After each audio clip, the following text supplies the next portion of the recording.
রাজ্যের 5টি জেলা নীতি আয়োগের অ্যাসপিরেশনাল ডিস্ট্রিক্ট প্রোগ্রাম তাতে যুক্ত হচ্ছে।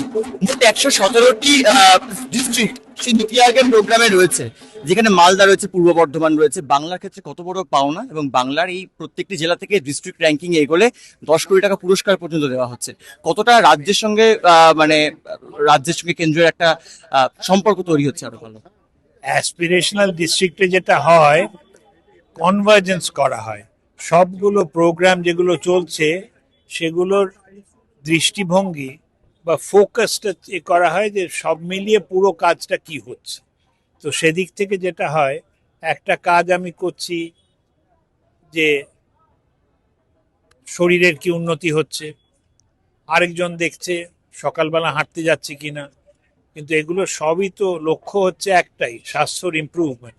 তো অ্যাসপিরেশনাল ডিস্ট্রিক্টেও সেটাই করা হয় যে স্বাস্থ্যে কি হচ্ছে, শিক্ষায় কি হচ্ছে, সেচে কি হচ্ছে, যতগুলো কেন্দ্রীয় প্রকল্প আছে কিংবা রাজ্যের প্রকল্প আছে সেগুলোর দৃষ্টিকোণটা খুব শার্পেন করা হয়, তাতে উন্নতি হয়। সব দেখা যাচ্ছে তো অনেক জায়গাতেই এরকম আছে যেগুলো। এই জেলাগুলোর সংখ্যা কি আরো ভবিষ্যতে বাড়বে? মানে 5টা জেলা অ্যাড হয়েছে, আরো জেলা বাড়বে না, সবাইকে সবাইকে যদি ইনক্লুড করে দেওয়া যায় তাহলে তো ফোকাসটা থাকবে না। এটা হচ্ছে মোটামুটি ছিল যেগুলো একটু পিছিয়ে পড়া, সেগুলো স্টেটগুলোই ঠিক করে কোনটা করবে।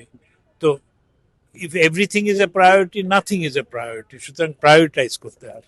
অর্থাৎ স্বাভাবিকভাবে আমরা কথা বলছিলাম নীতি আয়োগের ভাইস চেয়ারম্যান ডক্টর অশোক লাহিড়ীর সঙ্গে। তিনি বললেন যে ডিস্ট্রিক্টের যে অ্যাসপিরেশনাল প্রোগ্রাম রয়েছে বা নীতি আয়োগের যে অ্যাসপিরেশনাল ডিস্ট্রিক্ট প্রোগ্রাম বা এডিপি রয়েছে, সেক্ষেত্রে বাংলার 5টি জেলা কিন্তু স্থান পেয়েছে। অবশ্যই তালিকায় মালদা রয়েছে, পূর্ব বর্ধমান রয়েছে, ইত্যাদি বিভিন্ন জেলা রয়েছে।